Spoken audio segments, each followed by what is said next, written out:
Well, hello, my sweet things. Welcome to our Changemakers Thursday Livestream. And welcome to you if you are watching the replay. Always happy to have you here, either live or after the fact. I'm here every Thursday to support you as you create positive change in your corner of the world. And today our topic is humor as a tool for change, talking with Denise McLeod. Denise is awesome. I'm going to tell you all about her in a minute. But if you're somebody trying to make a difference in the world and you're open to, looking at some other strategies for reaching people, we're going to talk about the power of humor and comedy for inspiring change. Denise is a queer, urban, Indigenous stand-up, and I'm really excited and curious to talk to her about how she sort of chose comedy as one of her vehicles for change making. We're going to also discuss opportunities, challenges that come with using humor. We're going to talk about some rules of thumb for using humor in your work, whether that's bigger scale initiatives or just, crafting social media that's more humorous. So you don't have to be a stand up or a sketch comedian to get something out of this. You can just be somebody interested in other strategies for communicating your important messages. So I just want to make sure that we are indeed live. Yeah, I see we are. And I let's get hearing from you guys. So I want to find out on whether you're a mission-driven entrepreneur or a healer or an activist or a leader. Give me a 1 to 10 on how much you use humor in what you do. So let's say 10 being, oh, it's a cornerstone of what I do. I'm like just always on the jokes. Or 1, I never joke about that stuff. So give me a number and let's see who we got here in our comments. We've got some people watching, some people tuning in. And folks, as you're weighing in, I'll just remind you of a couple of things. If I address a comment and you're not seeing it in your platform, it just means it's on the other platform. So I live stream to YouTube and Facebook. And also just remember that it's a 30-second delay. So sometimes when I ask a question, it takes a little bit for you to get back to me on it. And if you are watching the replay, I will respond to your comments. So be part of this as well. Okay. I want to hear 1 to 10 from you and whatever else you're sort of wanting to contribute. As always, I like this to be a conversation, not just with Denise and I, but with you. What have you experienced? What are ways that you've woven comedy into or humor into what you've done? So, the other thing that I just want to mention before we get going, well, let me first of all introduce myself. For those of you that don't know me, I'm Kimberly Carroll, and I am a coach for changemakers. So, I help those who are trying to make a difference in the world with the deep inner work, the high performance habits, and the strategies to take you and your mission to the next level. And I always like to make sure that you know about a free tool that I have. It's called Power Tools for Changemakers. It's a 5-part video course that is designed to help you that are trying to make the world a better place in your own corner of the world, to be able to be far more effective and also just far more of a satisfied, fulfilled person. So Power Tools for Changemakers covers everything. Again, a 5-part video course that covers everything from overwhelm busting tools to productivity tools. How do you start working smarter, not harder? We also, go into some really deep stuff around pain processing. Whatever line of change making you're in, I'm sure that there is a lot of pain that you have to encounter from the subject that you're dealing with, or just the fact that you're sort of rubbing up against the world a lot. We also work with, let me see what else. Oh, learning how to be more persuasive, learning how to really interact with people in just sort of the most powerful way that makes them a potential ally. And we also work with routines, figuring out routines that are going to really keep you and your good work empowered. So I have the banner up there. I am also going to just plop the course in the comments here, and it's free. And I would love for you to try it and share it. Has anybody that's here done it before? And if so, what was your favorite piece? What was your favorite module?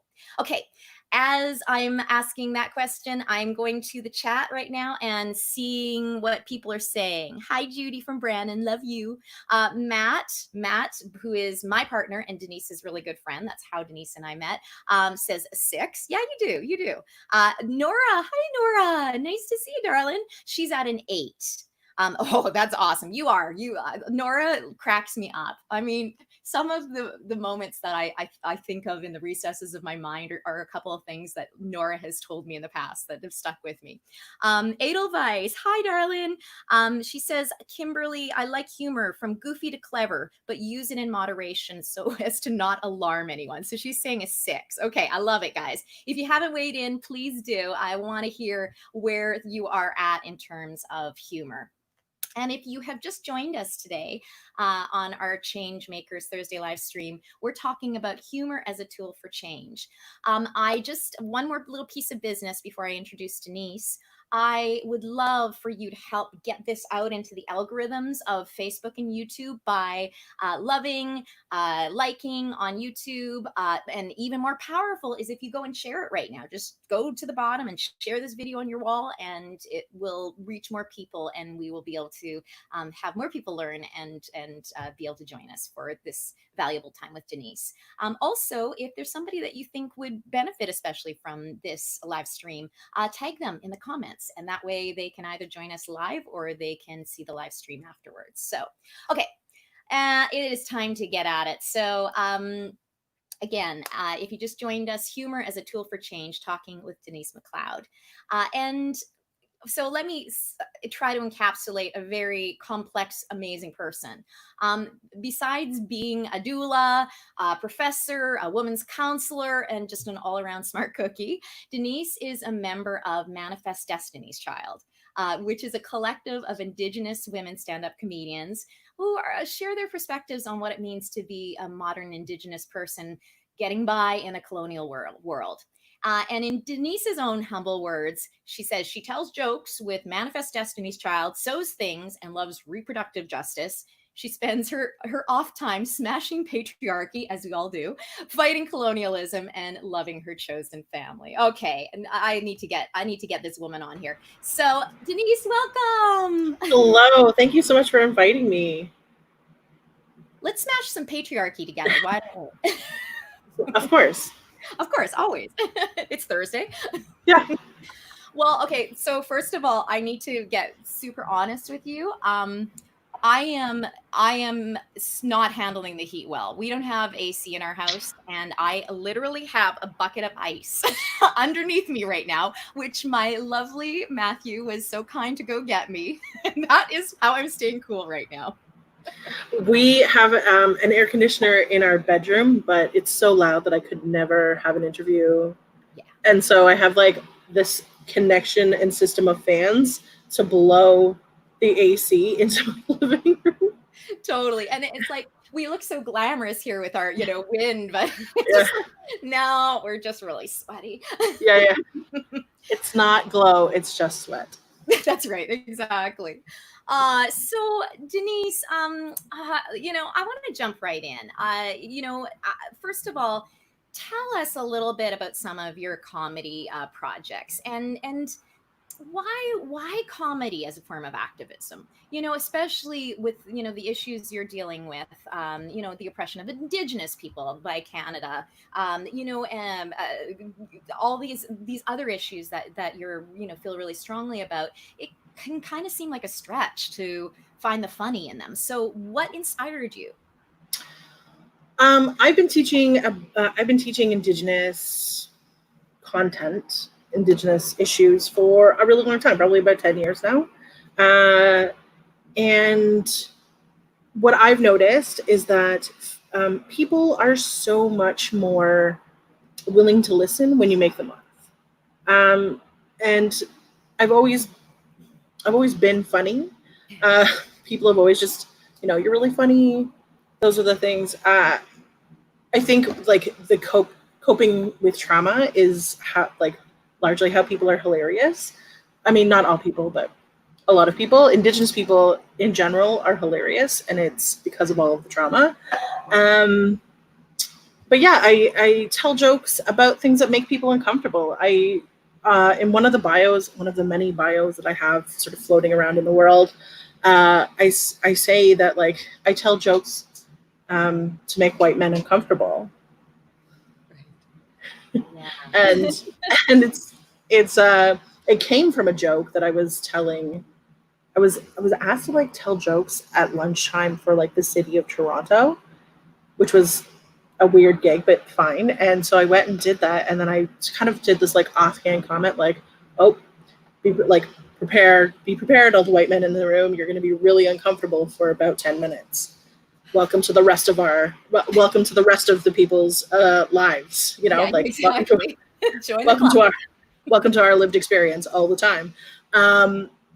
And you could see their face, like you could literally see their faces like go from this like kind of like smile laugh to, oh no, what's gonna happen? Where's the exit? Yeah. And so like I think the humor like I tell jokes so that people are going to listen to the story that I have to say without being defensive. Yeah, because that's the major thing, right? In trying to communicate your message to someone else. If it's a tougher message, um, people's guard goes up because often you're implicating them, right? And so yeah, so it feels like comedy is a way to kind of get those walls down a little bit, to disarm people a little bit. Mm-hmm. Mm-hmm. Mm-hmm. Yeah. I mean, we do disarm people, like when Manifest Destiny's Child is all together and we tell the jokes, like, you know, we do tell jokes in Indigenous spaces, but largely most of our career has been telling jokes to non-Indigenous people. And you can like we've had some shows, and I remember seeing like a couple of like this one young white cis het guy sitting way in the back, and just like his body had literally like turned away from the stage, and he was just like sitting looking at the floor like, I don't know what to do. Yeah. He was really uncomfortable, and I found that like I felt like my heart went out to him for feeling uncomfortable, but I was like, thank you. Like, this is exactly the reason why we do this. Yeah, because he's probably not going to go to an Indigenous rally, but he's going to go to a comedy show, right? No, he's definitely, yeah. I mean, maybe it'll spark him to like want to learn more. I think some folks, some of the jokes that I tell, like if you don't, I try to explain it for the non-Indigenous people in the room, and I'm like, but if you don't understand this, you have to go and do, like, have you heard of this thing called Google? You should go do that first, and then come to one of our shows. Yeah. Do your research. Yeah. Yeah, absolutely. So have you had, examples of when you've sort of seen comedy working its magic, creating a shift in audience members? Have you had any experiences specifically with that? Yes, actually. So I got asked once to perform. It was the first time I'd ever performed without Manifest Destiny's Child. It was just like myself. And it was for like a climate action fundraiser. And I was like, sure, I'll do it. And I go and I tell my jokes, do my set. And I was leaving, and this like super tall, like white bro guy comes up to me and he's like, "You're really funny."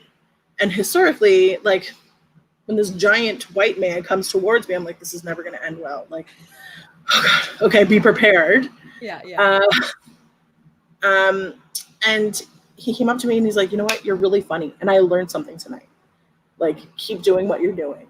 Yeah.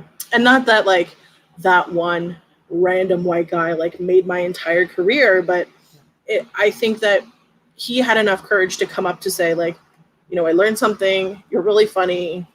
I'm going to go and learn more. And so there's probably more people that are like, I'm going to go find out what the 60 scoop is, or what murder missing Indigenous women are, or, anti-Indigenous racism.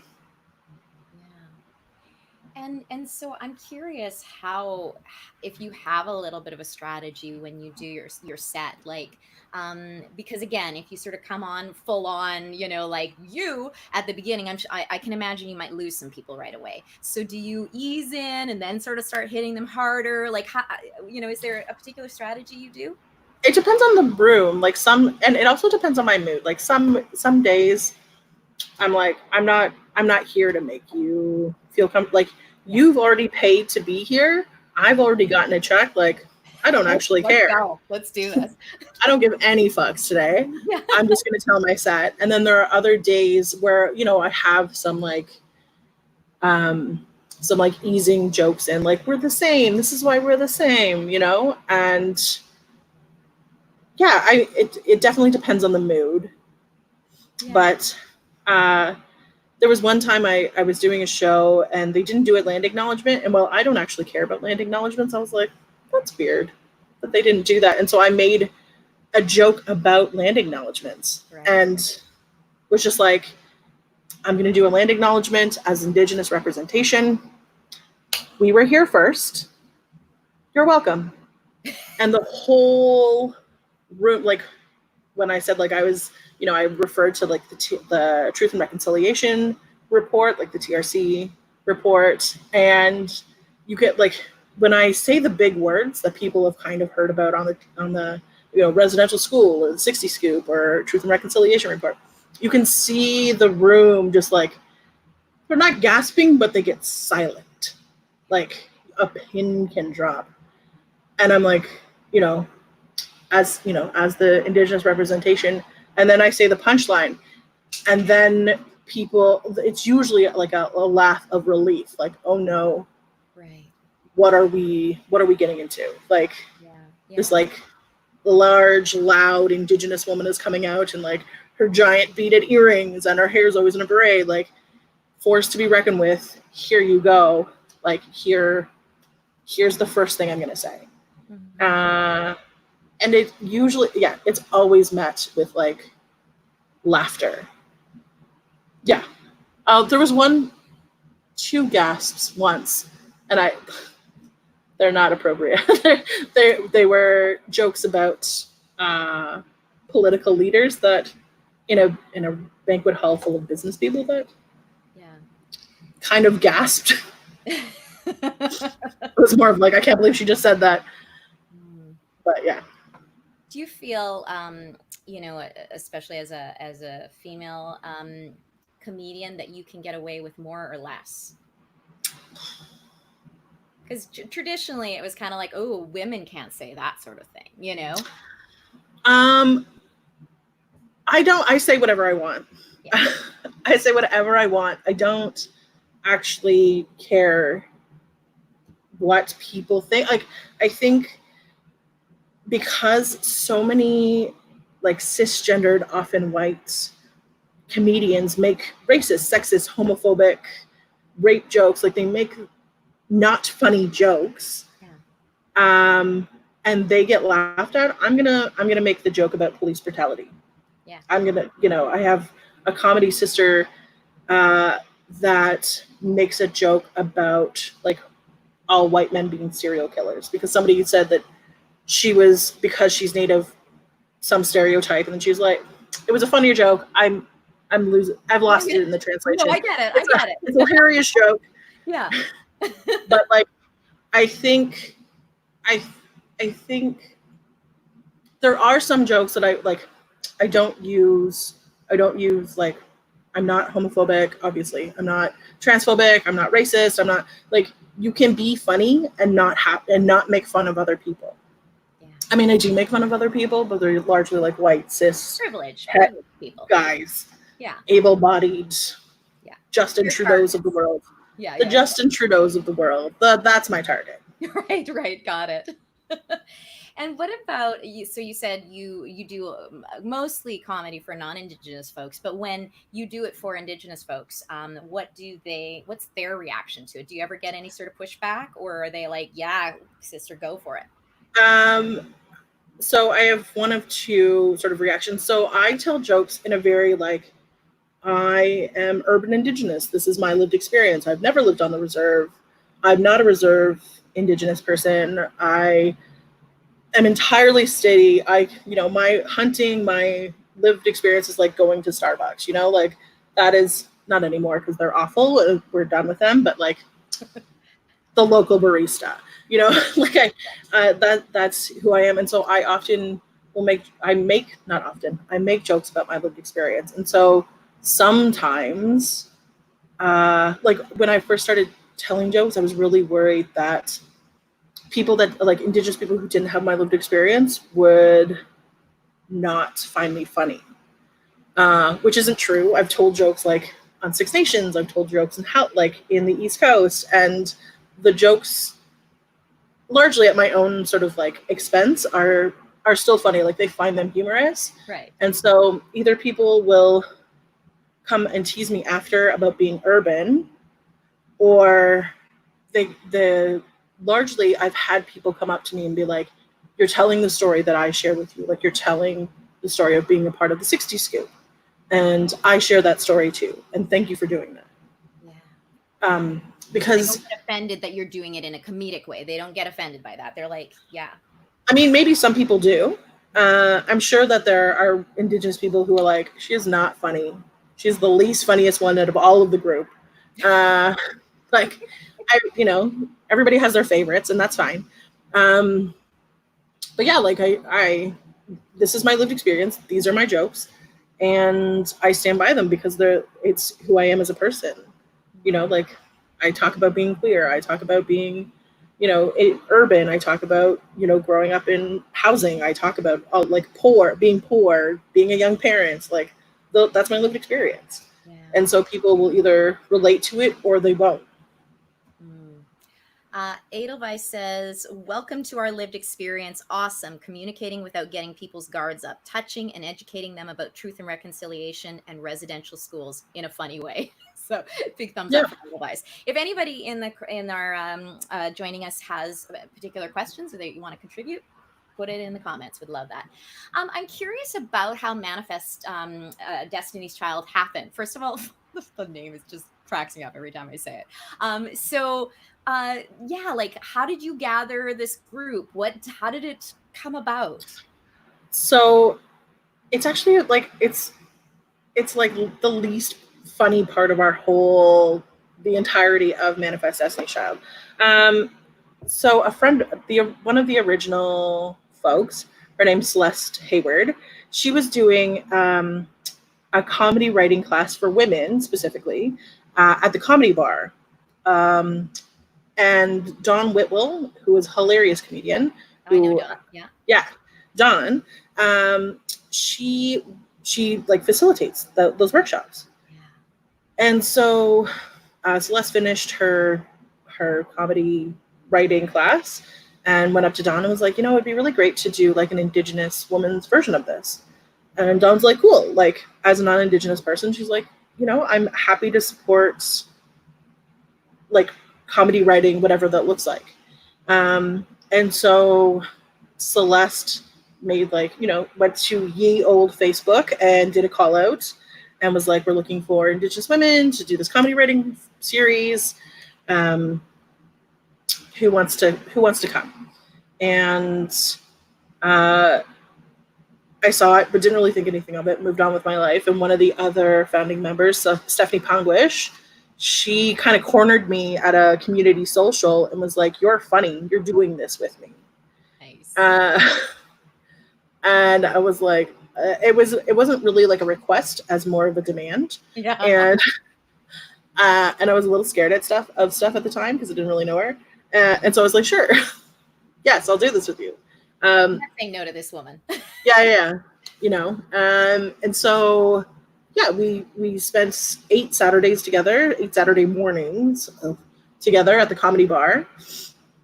And we, wrote jokes, and like the ability to put, sort of 6 Indigenous women into a room, it's just going to be hilarious. Like the entire thing is going to be hilarious. And we were joking around about names because there was an original name that I can't remember. and we were thinking about other names, and uh, you know, names were getting thrown out, and it was okay. And then I think it was like a suggestion from somebody's coworker that was like, "Hey, you should call yourselves Manifest Destiny's Child," and it was kind of a joke to begin with, Yeah, yeah. and we all kind of laughed like, "That's hilarious." Um, and then it just kind of stuck. We're like, "Oh, this is the best name that we've thought of." Totally. Because one of the names was like Round and Brown, and some of us were brown and some of us were brown, but none of us were both of the thing. Not all of us were both of the things. I'm more round than brown, and so I was like, I don't know, I don't really. But Manifest Destiny's Child was the one that stuck, and it was, it was, it's a funny name, and it is a joke, and I think that people who laugh at the name have sort of like a basic knowledge of Canadian history, and also, or well, North American history, and also like in reality, Indigenous people, like, we are the children of Manifest Destiny. Like, we are the survivors of. We are, you know, we thrive now because our ancestors survived. So it's not only funny, but it's also true. Yeah, yeah. No, excellent. So Denise, any ideas on how change makers who aren't ready to like dive in and become a stand-up or start a comedy troupe or whatever could bring more humor to their mission? And I noticed. I mean, I love your social media stuff too. Like it always cracks me up. So, like, any sort of tips around that? I think that we're all naturally funny. I think that especially people who are change makers probably have dealt with, like, have lived experience that is hilarious. Like, uh, it's a part of healing, I think. For me personally, not for everyone, but for me, a part of my healing has been telling jokes. Like, I'm going to tell the joke about my white adopted parents because I need to do that. And it's healing for me. And so I think that, just, we're always scared of saying the first thing that's in our brain. It's in our mouth, Yeah. but often that's the funniest thing. Yeah. And so I have very little filter, I think, to begin with. So I will just say, I will say the thing. But you need to, like, sometimes you just need to. I know that we've been taught that it's like not professional and it's not a part of, you can't make the joke in the boardroom, or you can't make the joke when you're counseling. I have had counselors, because I have went through plenty of counseling, that are hilarious. Like, the counselors that I've had, the one that I had the longest relationship with, also made the jokes. Like, also had lived experience that people wouldn't find funny, but we found the humor in it. Right. Yeah, I can't remember who said this, but it goes something like, "We're born spontaneous and delightful, and then we get civilized." So it's just that sense of, yeah, that sort of natural sort of flow that gets tamed in all of us. And it's definitely that professionalism, that like tameness that happens, is a part of colonialism, is a part of like patriarchy and misogyny and sexism and racism, and like that systemic oppression that all of us have felt at some point. Like, it's to make sure that we don't make other people uncomfortable. Yeah. We don't make like the people in power uncomfortable, but we have to. Like, Yeah. that's how we're going to make change. Absolutely. And it's also, I think it's also about keeping our sort of wildness down, our power, right? Mm-hmm. Like, shh, stay in your corner, be quiet, just worry about how you look and be, behaved. And it stifles this regular cultivation of our wildness. And I think that is where our true power it can be. Yeah, I agree that, because, like, as cisgendered women, like, we're taught from a very young age that we just have to be pretty. Like that's the only thing that we're pretty, we find a husband, we have some babies, and that is the entirety of what we have to do in our whole lives. And I like being pretty. I like earrings, I like dresses, I like makeup, I like all of it. I love to perform my gender in the way that like society wants me to, whatever that looks like. I also tell jokes always, full makeup, always very, very dressed up, always. Because I like, for me, it's like, I'm going to be this, like, I'm never going to be Western standards of beautiful, like that's fine, but I'm going to be pretty, like my version of pretty, and I'm going to wear the clothes that you want me to wear, and I'm going to do that, but I'm also going to like hold you to task. I'm going to make you feel uncomfortable. Yeah. You're gonna make us accountable. Mm-hmm.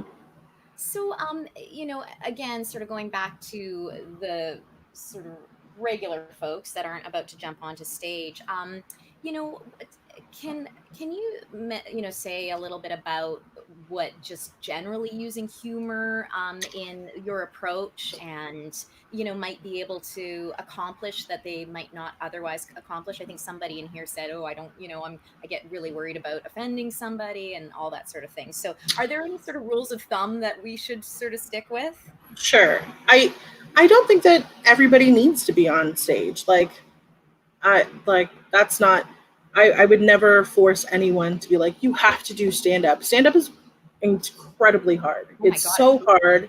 It's like the most vulnerable you can be. Yeah. Like in a public way. And yeah, like I would never expect anyone to do that. I would say that like you can be funny every day. Like, make the jokes with your friends, make the jokes with your family, excuse me, make the, do the things, say the thing, and not the racist, homophobic, sexist thing that we're all like secretly programmed, inceptioned. Like we don't say those things, not the things that we're not supposed to say. Yeah. Those things are not okay. Right. Don't say those things, but say like, laugh at the, how I write jokes. I don't actually write jokes. They just kind of come, and then I remember them and continue on. I'm not really good at writing jokes. I just kind of say the story that I have. I mostly tell funny stories that happen in my life. And I think that's how you have to like just tell the story funny. Yeah. Yeah. I think there's, don't be afraid to be yourself. Don't be afraid to interject. Don't be afraid to get a little silly. Like, I think, again, as change makers, we're all like, oh my God, this is so serious. This is life and death stuff, whether it's environmental, whether it's Indigenous, whether it's animal rights, whether it's other racial justice movements. It's like, oh, we can't joke about this. And it's like, these movements have to have all aspects of ourselves to them. They can't just be these serious, movements, I think. I agree. I think that like, well, I probably wouldn't write a joke about Black Lives Matter. I definitely would write a joke about like an Indigenous issue. I think that if you find the humor in what you're passionate about, like finding humor in the things that we're the most passionate about also save us from burnout. Like, I teach pretty heavy content during like not the school or like not the summer. I teach a lot about like gender-based violence and domestic violence and violence against women, and we talk about like lots of oppressions, and it's tiring and it's draining, and sometimes you just have to say like the funny thing. It's just, it almost feeds us. It almost like it lifts something. It reminds us that there's some joy there. It reminds us that there's other people in this with us as well. Yeah. And yeah, I mean, you could talk to some of my former students. They might find me hilarious, or they might think I'm not funny at all. But my jokes in class are pretty dry. Like I think sometimes that they don't realize that I'm joking. but that's the point. Like, I think saying the funny thing that you're passionate about, the thing that kind of pops in your head, is when, especially when you're in a group of people and you're, like, I've seen so many amazing moments in the last 6 weeks, and we have to, you'll either get burnt out or you have to find the humor in some of it. And I'm not saying that it's a joke. That's because that's not at all what I'm saying. Like, none of these movements are a joke. None of the actions that are happening are jokes. Just the finding slivers of joy and humor in those moments will keep you going. Will keep other people going. Yeah, and humor, I think, can be synonymous with humanity, right? Like, I do think, like, movements aren't just an issue; they're a people, right?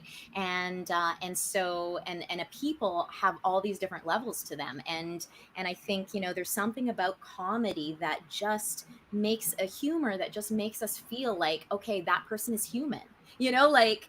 I can, and as far as my social media, for me, social media, I do try to put a lot of humor in my coaching. I try to put a lot of humor in, because I feel like it just allows people to go, oh, I have this sort of shared experience with you.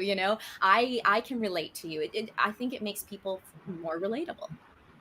Yeah, I think that it does make people more relatable, and it kind of removes the guards that people have. Like, I often hear, when I'm in, like, professional mode or work mode or teacher mode, that, like, you're super scary, like, you're super intimidating. Right. People are intimidated by me, but once I make the joke, once I, like, show that little bit of humanity, people are more likely to also put their guard down. Yeah. I think you've met Matt's sister, Amanda. I think you might have met her at one point. So when she was first dating her now partner, Anthony, and she was like, I want you to go vegan, dude. And she's like showing him all the stuff about factory farming and all that sort of thing. And he's like, nah, I'm not quite there. He discovered a cartoon called Vegan Sidekick. I don't know if you've ever heard of it, Denise, but it's this amazing cartoon. It's funny as shit. And it's just like but it's brutal. It's brutal and funny all at the same time. And I think that single-handedly made him vegan. It cut into a way that he wouldn't have been able to get to him otherwise. So and that, like, I just think about Jon Stewart, I think about Samantha Bee and Trevor Noah, and how they've managed to be able to inform this whole society of people, that the news wouldn't have been able to do. Yeah, I think that, well, I mean, when you look at Jon Stewart or Trevor Noah or Samantha Bee or even Colbert, Stephen Colbert, who is a lot of things. But it does take, like, I feel like there was a point when I was only watching them for my news content, because I was just like, it's funny and also it's informative. Like, you have to be informed to make these jokes. You can't, like, you can't just make a joke because you think, anyways, I'm going on a tangent. Well, Matt actually commented, he said, it sounds like a lot of comedy is about speaking our truth, or the truth that we know. In this sense, is being informed important? Yeah, you definitely have to know your content. You can't just make, like, I couldn't make a joke about, I don't know, being a cis white guy, because that's not my lived experience. I don't know that reality. I do make jokes about them, but I can't, like, that's not a correct thing. I do make jokes about them all the time. but like, your perspective of observing. Yeah. I mean, I couldn't make a joke about veganism, not because I don't know. I have vegan friends. I learn a little bit about it, but I'm not as knowledgeable about veganism enough to make a joke. And any jokes that I would make would maybe be, like, hurtful and mean, and that's not the kind of humor that I want. Like, there are people who make jokes about vegans and they're not funny. Yeah, I've heard them all. They're not funny. Well, Australian comedian Hannah Gadsby said that comedy undermines serious discussions and perpetuates toxic norms. And she talks about the power of storytelling over jokes.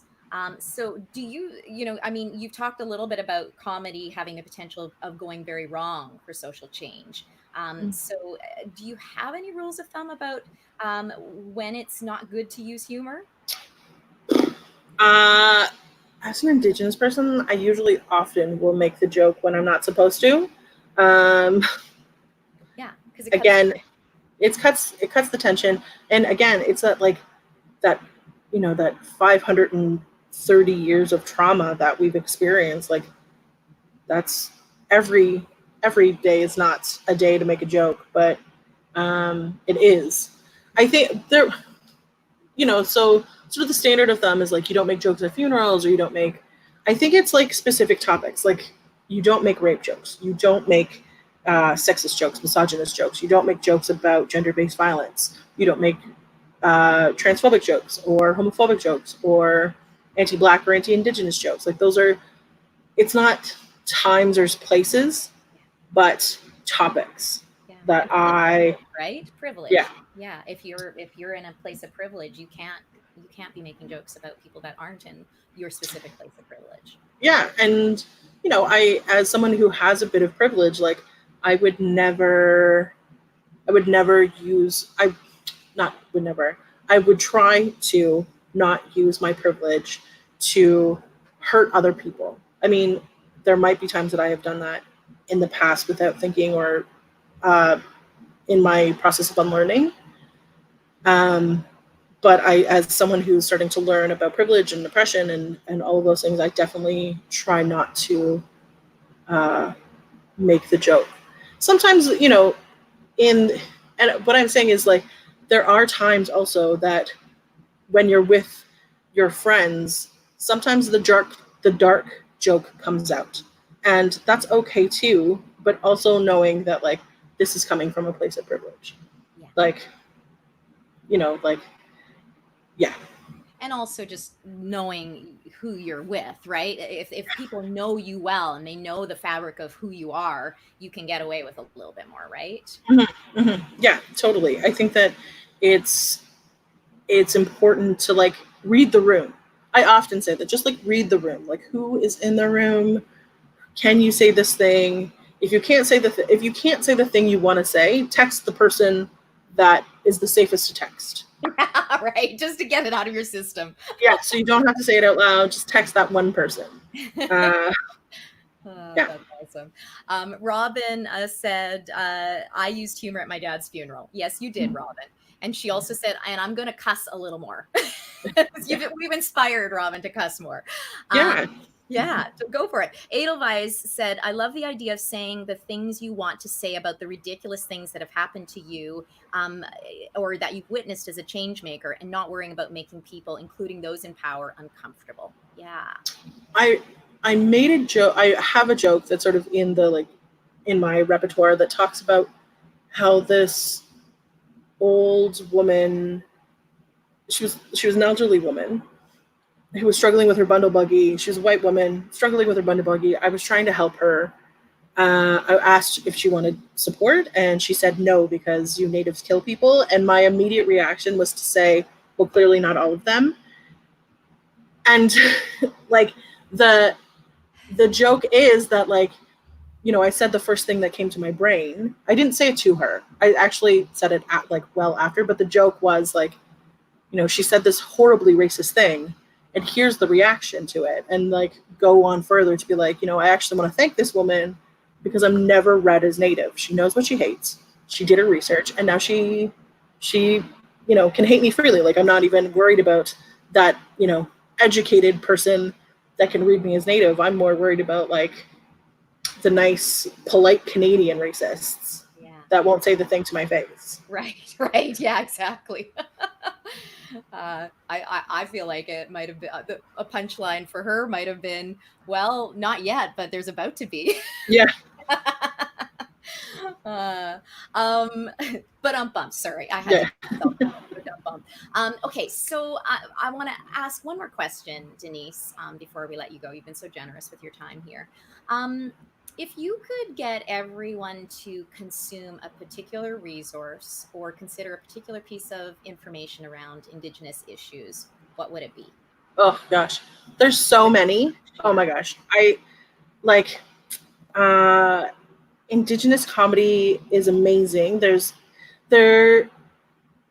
there has been historically a lot of, not a lot. I mean, a lot is a very arbitrary word, but there's been historically more male Indigenous men comedians than female comedians. So, like, if you're looking for female comedy, female Indigenous comedy, uh, there's not a lot, but we're starting to be, they're starting to be.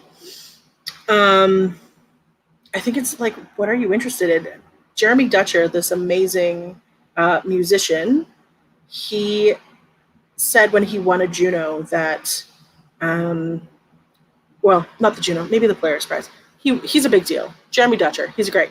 Um, he said that we're in this like Indigenous Renaissance, and I find that to be true because in every medium of art or storytelling or fashion or in media itself, there is Indigenous representation. And I think that like music, like books, um, fashion, art, like anything, um, there's Indigenous representation. So you find whatever you're into and go and look for Indigenous content. I think that's really important. Like I've been hosting my own sort of series of like crafting with the Auntie afternoons with Glad Day TV. And in the beginning, I was just sort of teaching people how to like do, random, like create random Indigenous uh, art. But then I started talking about like cultural appropriation. And although I'm teaching you this is Indigenous stuff. So like, sure, may know how to do it now, but like you should go and buy it from an Indigenous person. Right, right. And it sort of spiraled into this like, we're going to talk about all the kinds of Indigenous art and fashion, and it's kind of like a little mini talk show on Sunday afternoons.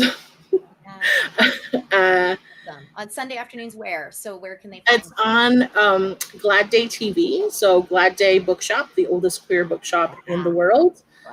They have like on their Facebook, they have like different shows. So like different shows called Glad Day TV. And so my partner does a show, Crafting with Kat.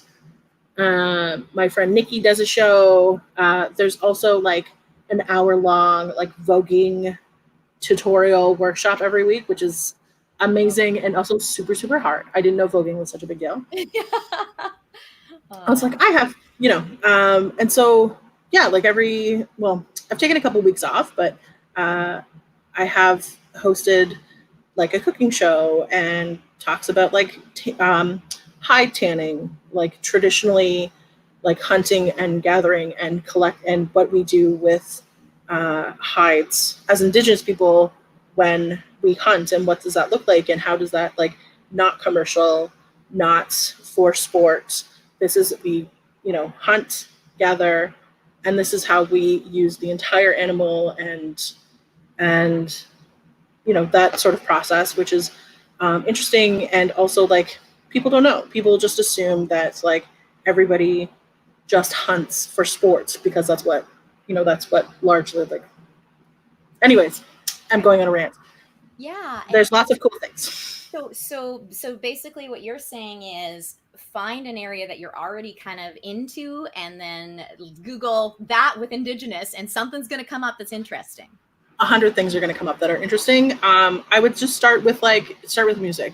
Start with music and then spiral out from there. I mean, I love music. So like Jeremy Dutcher, Tribe Called Red, Tanya Taglak, Buffy Sainte Marie. There's more. Yeah. Yeah, I'm just looking looking to see if I have my book here. I'm reading Unsettling Canada right now. Oh, And that's a good book. I have. whew, I thought I knew some stuff, but man, this is like it's a journey. I think that Unsettling Canada, and also there's a book called The Inconvenient Indian, written by Thomas King. Thomas King is an Indigenous writer, and it's called The Inconvenient Indian. It came out quite a few years ago, but it's such a great starter resource for folks. Amazing. And What was his last name? Thomas King. I'm just adding all of these that you're talking about to the chat. And I think it's the 21 things you didn't know about the Indian Act. 20 things, 21 things, something like that. It's also a very good book. You can get it at your local, not Amazon bookstore. Awesome. Denise, it's been lovely. Thank you so much for again gracing us with your amazing spirit and for giving your time to us. Really appreciate it. I'm sure that there are some thank yous that are coming down the pike for you, but lots of wonderful comments here in the chat. And I invite, I've got Manifest Destiny's Child, the Facebook link up there on the screen, and I've also put it into the chat, and I also put into the chat the Glad Day Bookshop TV and the Inconvenient Indian. So Robin says, thank you, Denise. Nora said that this was wonderful. Thank you so much. Yeah, we love you, Denise, and thank you. I'm going to let you go, and I'm going to finish up with these folks, and you take care of yourself, okay, lovely? Thank you. Take care. Bye. Bye. All right. Yes, Edelweiss says, thanks. It was a true delight, Denise. I think she can still hear us. So, all right. Well, folks, I just want to take a second to just thank you for coming. But also, as I mentioned before, I want to just take you through this little free resource that I have for my change makers here. I have a resource called Power Tools for Change Makers. Let's just see if I can get it up here. Oh, no, it's not coming up. Oh, there it is. Just a second. So let me just share this screen with you. Okay, share screen. And I'm going to do application.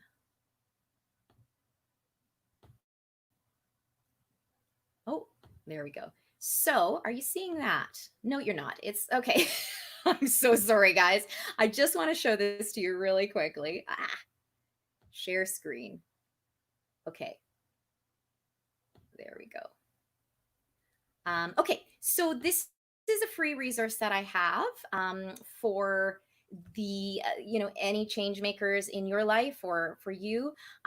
This is Power Tools for Change Makers. It's a 5-part video series, and it is easy. All you have to do is go to the link that I put in the comments. You can just go to my website, KimberlyCarroll.com, and you just need to press the button and just sign up real quick, and you will generally be able to get your first video. Basically, we're going to cover everything from clever productivity hacks to break down overwhelm and get more done, exercises for releasing the emotional toll of your work, how to be more persuasive and effective in your mission. I'm going to take you through and help you with systems for freeing up space in your way too packed schedule and ways to create breathing room. And I'm also going to help you develop a short daily routine to energize you and all this good work that you're doing. So you sign up, you get your first training one, Overwhelm Busting Tools, and then every 2 days I'm going to send you a new training. And it's not just the trainings are about 10 to 15 minutes, and then I have an action step that I invite everybody to take and to share with me how it goes and everything. It's a really great, especially right now, if you're kind of wanting to ground yourself a little bit more, or you're trying to power up a little bit more. Oh, look, I'm wearing the same thing here in this video. Then it's a great way to give yourself a few more resources and maybe just look at things a little bit of a different way. Again, whether you are a mission-driven entrepreneur, whether you are a healer, whether you are a community leader, whether you are an activist, I would love for you to be able to come and be a part of that. So I am just putting in, let's see here. I'm just going to put in the link one more time, and please, let me know how it goes. I would love to know how this course feels on you. All right, folks, thank you so much. Try and stay cool. Please feel free to share this video with people that you think might be interested, people who are also making a difference in the world, people that might be particularly interested in humor. Give it a share it on your wall. And if you haven't liked or loved it, please do. And let's get this out to more people. All right. I will see you soon. Again, I hope you don't have to have a bucket of ice at your feet to keep you cool, but I'm sending you lots of cool thoughts and lots of love. And thank you for joining us. Take care.